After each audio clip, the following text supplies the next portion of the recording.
25년 1월 15일 수요일 사무엘상 19장. 사울이 다윗을 박해하다. 사울은 자기의 아들 요나단과 자기의 모든 신하들이 듣는 데서 다윗을 죽이겠다고 말하였다. 사울의 아들 요나단은 다윗을 매우 좋아하고 있었으므로 다윗에게 이것을 귀뜸하여 주었다. 나의 아버지 사울이 자네를 죽이려 하니 나의 말을 듣게. 자네는 내일 아침 일찍 몸을 피하여 외진 곳으로 가서 숨어 있게. 자네가 숨어 있는 들로 아버지를 모시고 나가서 내가 아버지 곁에 붙어 다니다가 기회를 보아 자네 일을 아버지께 여쭈어보고 거기에서 있었던 일을 내가 곧 자네에게 알려주겠네. 요나단은 아버지 사울 앞에서 다윗의 좋은 점들을 이야기하였다. 그는 사울에게 말하였다. 아버지께서는 아버지의 신하 다윗을 해치려고 하십니다만 이런 죄를 지으시면 안 됩니다. 다윗은 아버지께 죄를 지은 일이 없습니다. 오히려 다윗은 아버지를 도와서 아주 좋은 일들만 했습니다. 그는 자기 목숨을 아끼지 않고 블레셋 장군을 쳐 죽였고 그래서 주님께서 온 이스라엘에게 이렇게 큰 승리를 안겨주셨습니다. 아버지께서도 그것을 직접 보고 기뻐하셨습니다. 그런데 지금 무엇 때문에 이유도 없이 다윗을 죽여 죄 없는 피를 흘려 죄를 지으려고 하십니까? 사울이 요나단의 말을 듣고 맹세하였다. 그래, 주님께서 확실히 살아계심을 두고 맹세하마. 내가 결코 다윗을 죽이지 않겠다.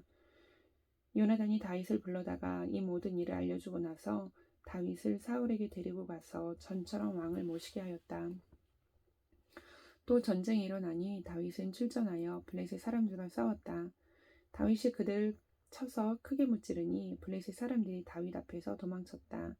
그런데 사울이 창을 들고 궁중에 앉아 있을 때 주님께서 보내신 악한 영이 또 사울을 강하게 사로잡았다. 다윗이 수금을 타고 있는데 사울이 창으로 다윗을 벽에 박으려고 하였다. 다윗이 사울 앞에서 피하였으므로 창만 벽에 박혔다. 다윗은 도망하여 목숨을 건졌다. 바로 그날 밤에 사울이 다윗의 집으로 부하들을 보내어 그를 지키고 있다가 아침에 죽이라고 시켰다. 그러나 다윗의 아내 미갈이 그에게 당신은 오늘 밤에 피하지 않으면 내일 틀림없이 죽습니다 하고 경고하였다.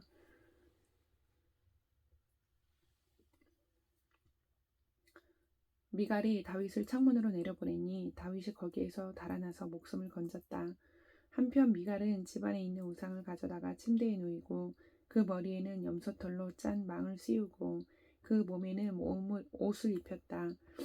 사울의 부하들이 다윗을 잡으러 오자 미갈은 남편이 병이 들어서 누워 있다고 말하였다.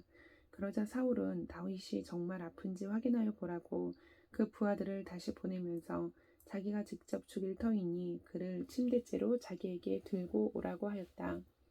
부하들이 와서 보니 침대에는 집안에 있던 우상이 누워 있었다. 머리에 염소털로 짠 망을 씌운 채 누워 놓은 것이다. 사울이 미갈에게 호통을 쳤다. 네가 왜 나를 속이고 원수가 빠져나가서 살아날 수 있게 하였느냐.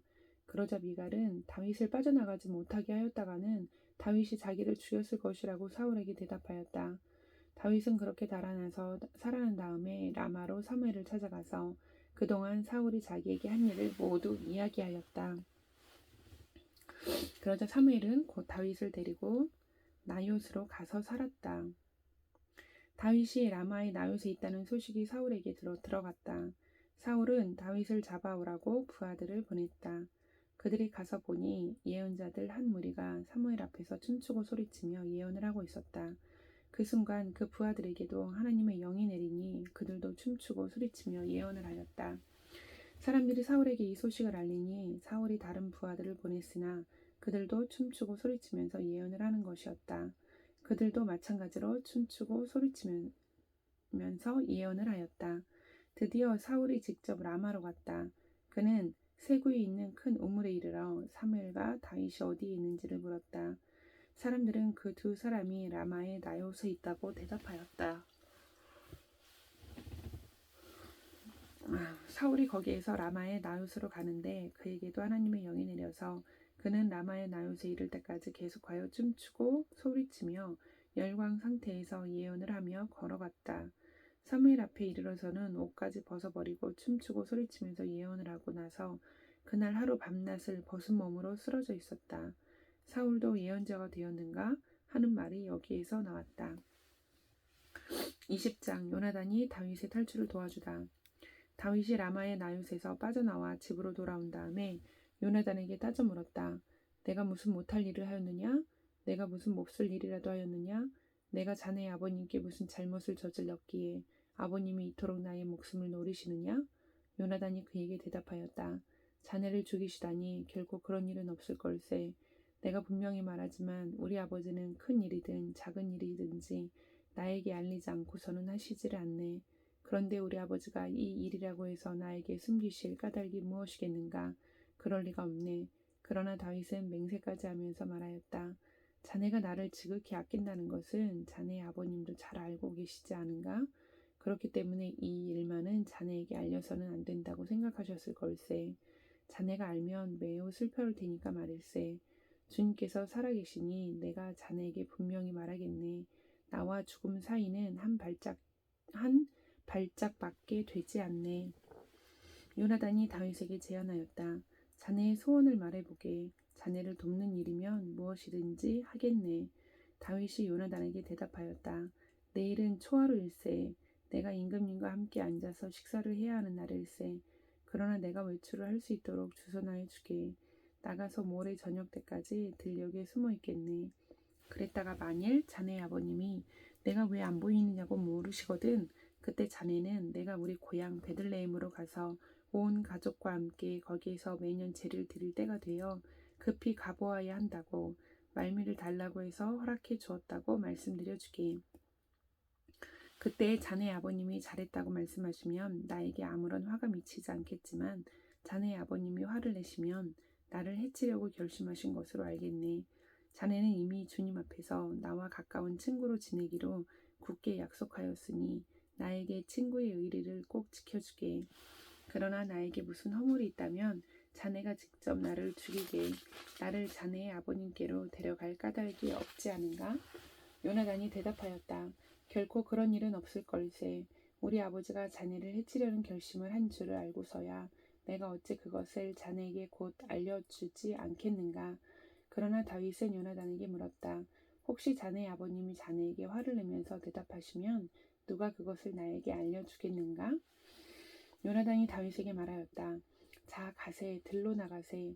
둘은 함께 들로 나갔다. 요나단이 다윗에게 약속하였다. 주 이스라엘의 하나님이 우리의 증인이시니 내가 내일이나 모레 이맘때에 아버지의 뜻을 살펴보고 자네에게 대하여 좋게 생각하신다면 사람을 보내어 알리겠네. 아버지가 자네를 해치려 한다는 것을 내가 알고도 그것을 자네에게 알리지 않아서 자네가 안전하게 피신하지 못하게 된다면 주님께서 이 요나단에게 무슨 벌을 내리셔도 달게 받겠네. 주님께서 나의 아버지와 함께 계셨던 것처럼 자네와도 함께 계시기를 바라네. 그 대신 내가 살아있는 동안은 내가 주님의 인자하심을 누리며 살 수 있게 해주게. 내가 죽은 다음에라도 주님께서 자네 다윗의 원수들을 이 세상에서 다 없애버리시는 날에라도 나의 지방과 의리를 끊지 말고 지켜주게.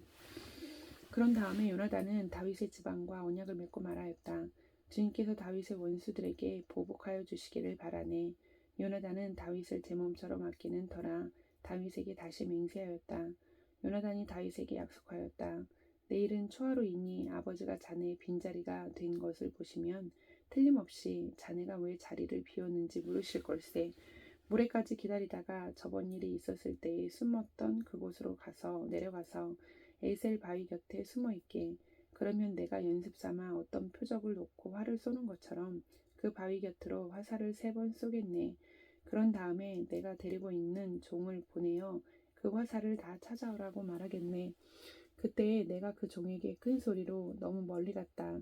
이쪽으로 오면서 다 주워 오너라 하고 말하면 주님께서 살아계심을 걸고 맹세하겠네. 자네에게는 아무 일도 없을 것이니 안심하고 나오게. 그러나 내가 그 종에게 아직 더 가야 된다. 화살은 더 먼 곳에 있다 하고 말하면 주님께서 자네를 멀리 보내시는 것이니 떠나가게. 오직 우리가 함께 약속한 말에 대해서는 주님께서 길이길이 자네와 나 사이에 증인이 되실 걸세. 이리하여 다윗은 들녘에 숨어 있었다. 초하루가 되었을 때에 왕이 식사를 하려고 식탁에 앉았다. 왕이 언제나 하듯이 벽을 등진 자리에 앉자 요나단이 왕의 맞은쪽에 앉았고 아브넬은 사울 곁에 앉았다. 다윗의 자리는 비어 있었다. 그런데도 그날은 사울이 아무 말도 하지 않았다. 사울은 다윗에게 뜻하지 않은 일이 생겨 몸이 부정을 타서 아직 깨끗하여지지 않았는가 하고 생각하였다. 그런데 초하루가 지난 다음 날, 곧 그 이튿날에도 다윗의 자리가 여전히 비어 있는 것을 보고 사울이 자기 아들 요나단에게 물었다. 어째서 이새의 아들이 어제도 오늘도 식사하러 나오지 않느냐? 요나단이 사울에게 대답하였다. 다윗이 저에게 베들레헴에 다녀올 수 있도록 허락하여 달라고 간곡히 요청하였습니다. 자기 집안이 베들레헴 성읍에서 제사를 드리는데 자기 형이 다녀가라고 했다고 하면서 제가 자기를 아낀다면 자기 형을 만나게 해달라고 저에게 간청을 하였습니다. 그래서 그가 지금 임금님의 식탁에 나오지 못하였습니다. 사울이 요나단에게 화를 내면서 소리쳤다. 이 폐역무독한 계집의 자식아, 네가 이새의 아들과 단짝이 된 것을 내가 모를 줄 알았더냐? 그런 녀석과 단짝이 되다니 너에게도 부끄러운 일이고 너를 낳은 내 어미를 발가벗기는 망신이 될 뿐이다. 이새의 아들이 이 세상에 살아있는 한은 너도 안전하지 못하고 너의 나라도 안전하지 못할 줄 알아라. 빨리 가서 그 녀석을 당장에 끌어오너라. 그 녀석은 죽어야 마땅하다. 요나단이 자기 아버지 사울에게 그가 무슨 못할 일을 하였기에 죽어야 합니까? 하고 항의하니 그 순간 사울이 요나단을 찔러 죽이려고 창을 뽑아 겨냥하였다. 그제서야 요나단은 자기 아버지가 다윗을 죽이려고 단단히 벼르고 있다는 것을 알아차렸다. 요나단도 화가 치밀어 식탁에서 일어섰다. 그리고 요나단은 자기 아버지가 다윗을 모욕한 것이 가슴 아파서 그 달에 이틀째가 되던 그날은 하루 종일 아무것도 먹지 않았다. 그 다음날 아침에 요나단은 어린 종을 하나 데리고 들녘으로 나가서 다윗과 약속한 장소로 갔다. 거기에서 요나단은 자기가 데리고 온 어린 종에게 너는 막 달려가서 내가 지금 쏘는 화살을 주워오너라 하고 시켰다. 어린 종이 달려가자 요나단은 그의 머리 위로 화살을 쏘았다. 요나단이 쏜 화살이 떨어진 곳으로 그 어린 종이 달려가자 요나단이 그의 뒤에다 대고 소리쳤다. 아직도 덜 갔다. 화살이 더 먼 곳에 있지 않느냐. 요나단이 그 소년의 뒤에다 대고 계속 소리쳤다. 빨리 빨리 서 있지 말고 빨리 달려. 요나단의 어린 종은 화살을 주워다가 자기 상전에게 바쳤다. 그러나 그 어린 종은 아무것도 눈치채지 못하였다. 요나단과 다윗만이 그 일을 알았다. 그런 다음에 요나단은 데리고 왔던 그 어린 종에게 자기의 무기를 주면서 그것을 들고 성읍 안으로 들어가라고 말하였다. 그 어린 종이 성읍 안으로 들어가니 다윗이 그 숨어있던 바위 곁에서 일어나 얼굴을 땅에 대면서 3번 큰 절을 하였다. 그리고 그들은 서로 끌어안고 함께 울었는데 다윗이 더 서럽게 울었다. 그러자 요나단이 다윗에게 말하였다. 잘 가게 우리가 서로 주님의 이름을 걸고 맹세한 것은 잊지 않도록 하세. 주님께서 나와 자네 사이에서뿐만 아니라 나의 자손과 자네의 자손 사이에서도 길이 그 증인이 되실 걸세. 다윗은 일어나 길을 떠났고 요나단은 성 안으로 들어갔다.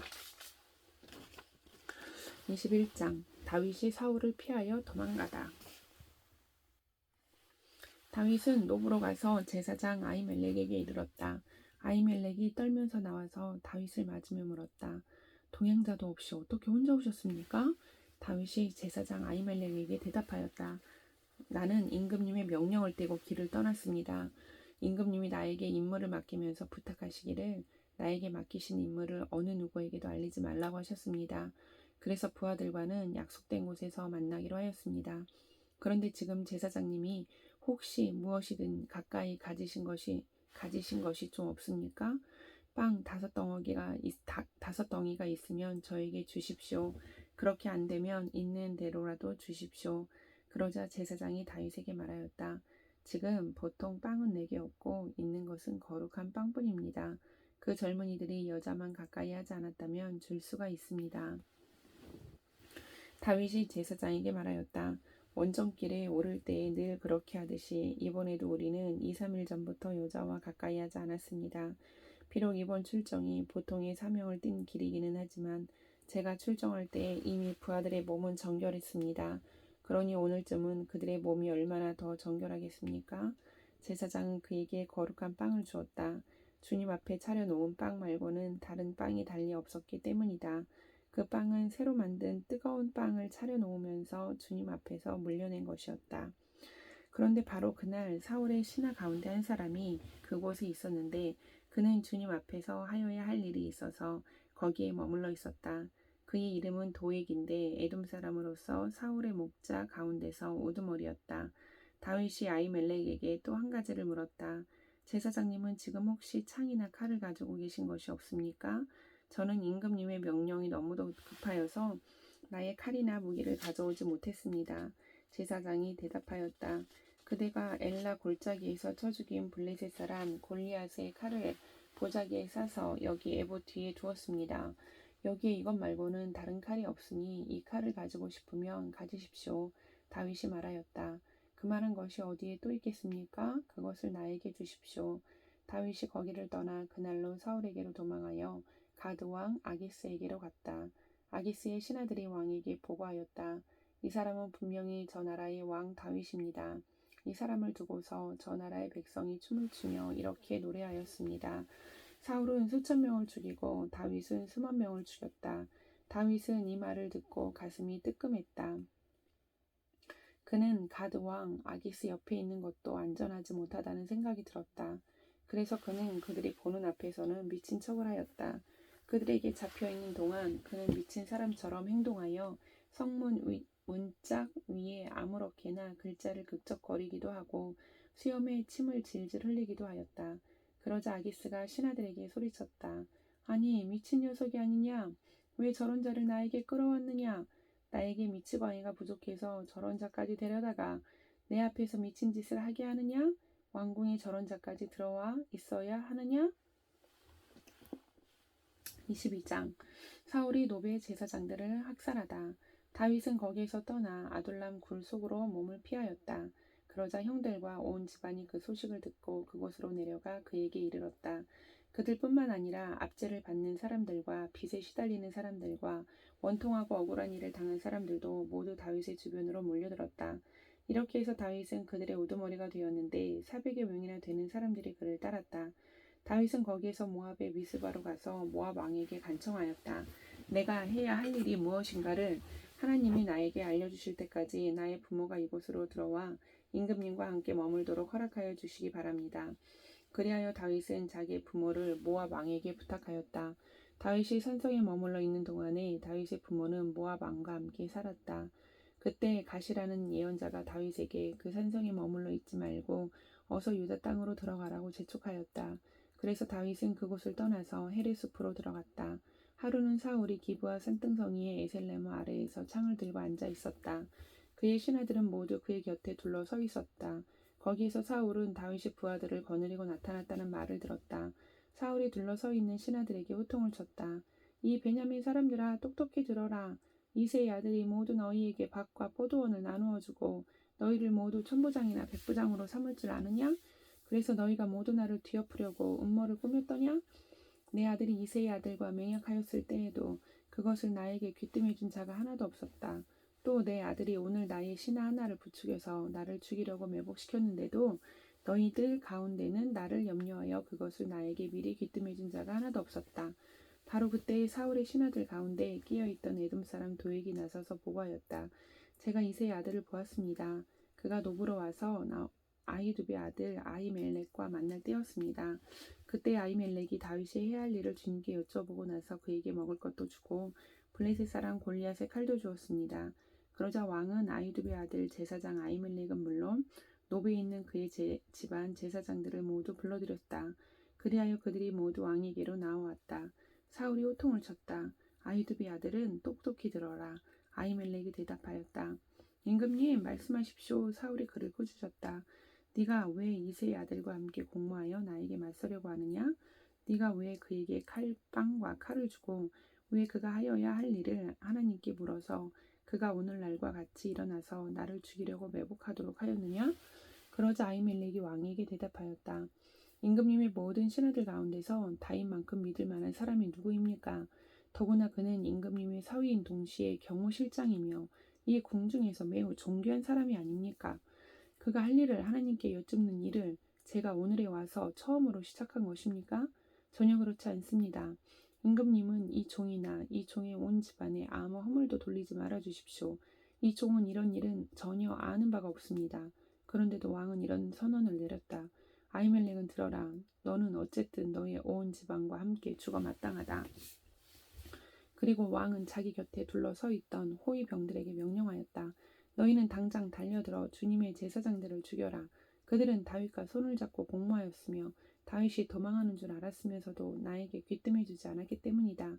그러나 왕의 신하들은 손을 들어 주님의 제사장들을 살해하기를 꺼렸다. 그러자 왕이 도액에게 명하였다.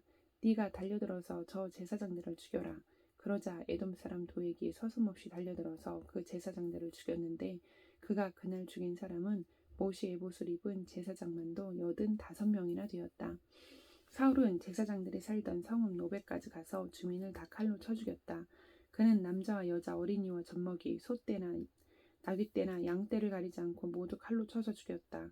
아히두의 손자이며 아히멜렉의 아들인 아비아달은 거기서 피하여 다윗에게로 도망하였다. 아비아달은 다윗에게 사울이 주님의 제사장들을 몰살시켰다는 소식을 전하였다. 다윗이 아비아달에게 말하였다. 그날 내가 에돔 사람 도액을 거기에서 보고서 그가 틀림없이 사울에게 고자질하겠다는 것을 그때 이미 짐작하였소. 제사장의 집안이 몰살당한 것은 바로 내가 책임져야 하오. 이제 두려워하지 말고 나와 함께 지냅시다. 이제 나의 목숨을 노리는 사람이 바로 당신의 목숨을 노리는 사람이기도 하니 나와 함께 있으면 안전할 것이오. 아멘.